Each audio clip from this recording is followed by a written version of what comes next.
Hey everyone, welcome back. Are you logging in into Chime with Face ID or your fingerprint and getting a hand wave animation followed by a blank screen that never loads?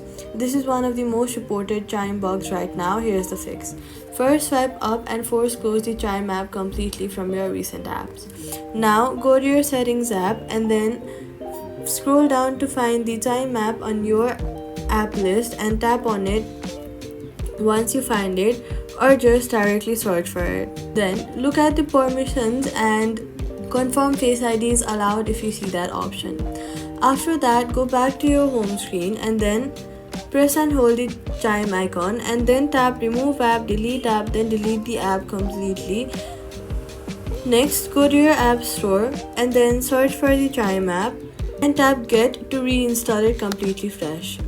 This white screen bug is almost always caused by a corrupted cache from a previous update, and a clean reinstall clears it instantly. After reinstalling, go to your settings, then go to general, then go to software update, and make sure your iPhone is on the latest iOS. This exact white screen bug has been reported heavily on outdated iOS versions.